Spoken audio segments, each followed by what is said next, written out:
आपका स्वागत है। आपको सीधे ले चलते हैं मध्य प्रदेश की एक और खास खबर पर। जी हां, मध्य प्रदेश की पुलिस काफी कुछ कर रही है, लेकिन ये पुलिस क्या करना चाहती है?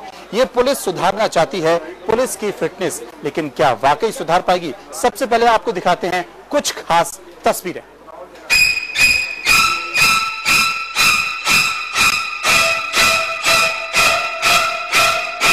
भारी भरकम तोप, रौबदार मूछे और कड़कती आवाज अमूमन पुलिस के किसी सिपाही या हवलदार की पहचान इसी तरह से होती है।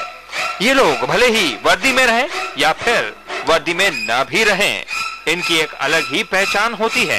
टोन तो पुलिस वालों की एक स्थायी पहचान बन चुकी है, लेकिन भोपाल जिले के आला अधिकारियों की अपने तोंदू पुलिस कर्मियों पर नजरें टेढ़ी हो गई हैं। ये नजरें उस वक्त टेढ़ी हुई जब साप्ताहिक परेड में हिस्सा ले रहे पुलिसकर्मी बेहतर प्रदर्शन नहीं कर सके। परेड में फ्राइडे और मंगलवार को परेड में जाते वक्त कई बार नोटिस किया गया है कि कुछ अधीनस्थ कर्मचारियों के पेट काफ़ी बड़े हुए हैं और फिजिकली काफ़ी अनफिट हैं। लंबी ड्यूटी करने के लिए या दौड़ भाग करने के हिसाब से उनकी एफिशिएंसी भी काफ़ी उससे अफेक्ट हो रही है। बस फिर क्या था, इन पुलिसकर्मियों के खिलाफ सख्त कदम उठाते हुए अब आला अधिकारियों ने सभी थानों के कर्मचारियों का डेटा इकट्ठा करना शुरू कर दिया है। भोपाल जिले में 37 थाने हैं, जिसमें ग्रामीण और शहरी इलाकों के थाने शामिल हैं और उनमें लगभग 2600 पुलिसकर्मी तैनात हैं। आला अधिकारियों के निर्देश पर सभी थानों में पदस्थ सिपाही, हवलदार, एएसआई, एसआई और टीआई स्तर के अधिकारियों के सीने, कमर और पेट का नाप लिया गया है।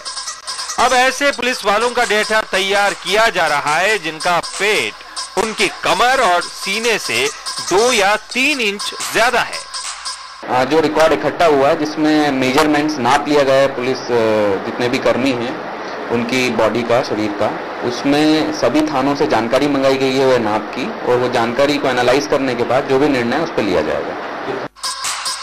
अधिकारियों की इस कवायद के चलते पुलिस महकमे में हड़कंप मचा है।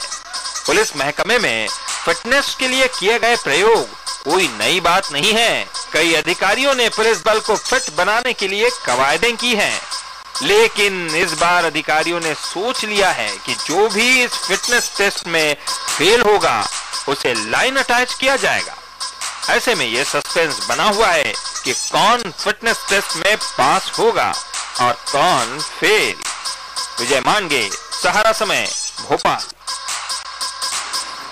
वाकई काफी गौर करने वाली तस्वीरें हैं, लेकिन क्या पुलिस जो आंकड़े इकट्ठे कर रही है, उन आंकड़ों को इकट्ठा करने के बाद तस्वीर बदल जाएगी? सबसे पहले हम आपको 3 तस्वीरें दिखाते हैं। 3 तस्वीरें जो कि ग्वालियर, भोपाल और इंदौर से ली गई हैं, और इन 3 तस्वीरों में कैसी तस्वीरें आप देख सकते हैं। पुलिस आंकड़े इकट्ठा कर रही है और अपनी जो पुलिस है, अपने जो पुलिस के कर्मचारी हैं, उनकी तोंद को अंदर करना चाहती है, उनकी फिटनेस को बनाए रखना चाहती है। लेकिन क्या ये संभव है?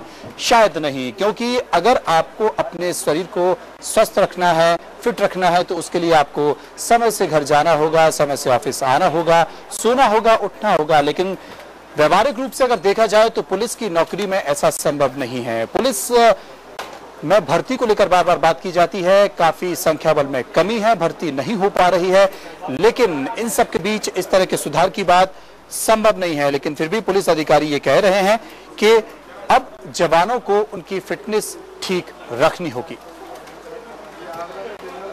और इस खबर पर बात करने के लिए सीधे चलते हैं भोपाल, जहां पर हमारे संवाददाता विजय मानके हमारे साथ जुड़ गए हैं। विजय, किस तरह ये फिटनेस किस तरह रखी जाएगी?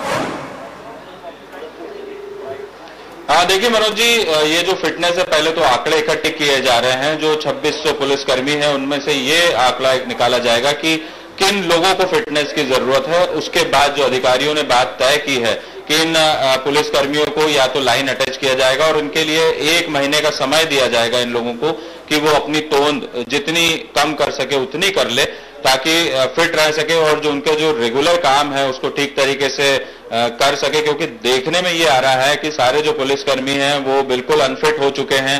खासकर थानों पर जैसी जरूरत होती है पुलिस बल की और जैसा फिट पुलिस बल होना चाहिए वैसा नहीं है। लिहाजा ये सारी कवायद की जा रही है। लेकिन जैसा आपने कहा कि बहुत मुश्किल है ये सब करना, क्योंकि जो पुलिस की ड्यूटी अवर्स है वो बहुत ज्यादा है। 12-12, 14-14 घंटे एक सिपाही थाने पर ड्यूटी देता है। ऐसे में फिर वो कहां से फिटनेस ला पाएगा, ये सबसे बड़ा सवाल है अधिकारियों के सामने। मुझे इस पूरे मामले में क्या ये तय कर लिया गया है कि पूरे प्रदेश में इस तरह की शुरुआत की जाएगी, या किसी खास थाने पर ही या किसी खास शहर पर ही ध्यान केंद्रित किया जाएगा? देखिए, शुरुआत भोपाल से हो रही है और यदि भोपाल में ये प्रयोग सफल होता है उसके बाद हो सकता है कि पूरे प्रदेश में इस तरीके के आदेश जारी किए जाएं, क्योंकि पुलिस में अधिकारी जो है वो ये नहीं चाहते कि एक साथ इस पूरे आदेश को थोप दिया जाए। शुरुआत भोपाल से, चूंकि राजधानी है और राजधानी का पुलिस बल राजधानी जैसा होना चाहिए, ऐसी सोच है अधिकारियों की, इसी वजह से यहाँ से शुरुआत हुई है। जी विजय, आप हमारे साथ रहिए। इस वक्त एसपी भोपाल योगेश चौधरी हमारे साथ जुड़ गए। योगेश जी, आपका स्वागत है सारा समय पर। एक मुहिम की शुरुआत वाकई काफी सराहनीय है, लेकिन पुलिस की जो ड्यूटी है और जिस तरह पुलिस के कर्मचारी घंटों अपनी ड्यूटी पूरी होने के बाद भी पुलिस की सेवा में, लोगों की सेवा में लगे रहते हैं, कि ये वाकई ठीक है कि वो अपने सुधार कर पाएंगे, उतना समय जिम में या अपने शरीर को लेकर, अपनी फिटनेस को लेकर दे पाएंगे? शायद आपने अगर खबर ध्यान से देखी होगी जो विजय मांडगे जी ने बताई है कि उसमें जिम का या कहीं का, वो यही एक इम्पोर्टेंट हमारे साथ जो सबसे बड़ा इश्यू होता है कि चूंकि उनके टाइम इरेगुलर होते हैं, ड्यूटी का रेगुलर टाइम होता है, खाने का रेगुलर टाइम होता है, सोने का रेगुलर टाइम होता है। That is why they develop obesity. तो उसी हिसाब से चूंकि परेड में जब जाते हैं हर फ्राइडे को तो ये देखी जाती है, तो इस बारे में विचार आया कि उन लोग जो अपनी नॉर्मल ड्यूटीज में भी अपनी लाइफस्टाइल में वॉक करके, डाइट मॉडिफिकेशन करके, कहीं सुबह थोड़ा टाइम निकाल कर सकते हैं, जिससे कि एटलीस्ट उनका जो बढ़ा हुआ पेट है, जिसके कारण उनकी लेथार्जी भी आती है, ड्यूटी में एफिशिएंसी भी कम होती है और साथ में बीपी और डायबिटीज के भी शिकार होने का चांस बहुत ज्यादा रहता है।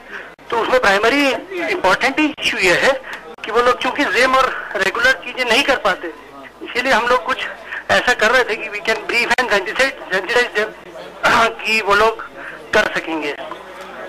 जी, और योगेश जी, क्या इनके, आपने बताया कि इनकी फिटनेस को लेकर काफी कुछ प्रयास किए जा रहे हैं, लेकिन जिस तरह से आपने कहा कि उनके आने का, उनके जाने का, उनके सोने का समय एकदम तय है, आपको लगता है कि वाकई तय है? नहीं, समय तय नहीं है। मैं यही कह रहा हूँ कि इट इज इरेगुलर। मतलब ये जो प्राइमरी कारण है वो यही है कि उनका ना खाने का समय तय है, ना ड्यूटी का समय तय है और ना ही सोने का समय तय है। इसी के कारण, वो इरेगुलर हैबिट्स के कारण ही उनमें ओबेसिटी डेवलप हो जाती है, तो डेवलप हो जाती है। तो हम लोग उनको यही सेंसिटाइज कर रहे हैं कि इसी पैरामीटर्स के साथ जो सभी चीजें इरेगुलर है, उसमें भी वो किस तरह से कुछ चीजें करके, छोटी छोटी चीजें लाइक कि अगर वो खाने के समय जो है अपना रात को सोने के 2 घंटे पहले एटलीस्ट खाना अपना बंद कर दें, जो भी, जिस भी रात को 3 बजे सोए, सुबह 4 बजे सोए, लेकिन वो रात को अधिक भारी चीजें और वो सब ना खाएं। सुबह जिस भी समय उठे 10 मिनट अपने शरीर के लिए थोड़ा दे दें। ये सब चीजें करके हम लोग ये कोशिश करना चाहते हैं कि जो उनका फिटनेस लेवल है अभी, उससे वो थोड़ा सा इम्प्रूव हो जाए। जी, बहुत बहुत शुक्रिया हम करेंगे योगेश चौधरी जी का, जो हमारे साथ बने हुए थे। एक सराहनीय कदम है, लेकिन ये सफल हो जाए तब। फिलहाल रुकेंगे यहाँ पर कुछ पलों के लिए, वापस आएंगे तो आपको बताएंगे संगीत और पेंटिंग की खास जुगलबंदी।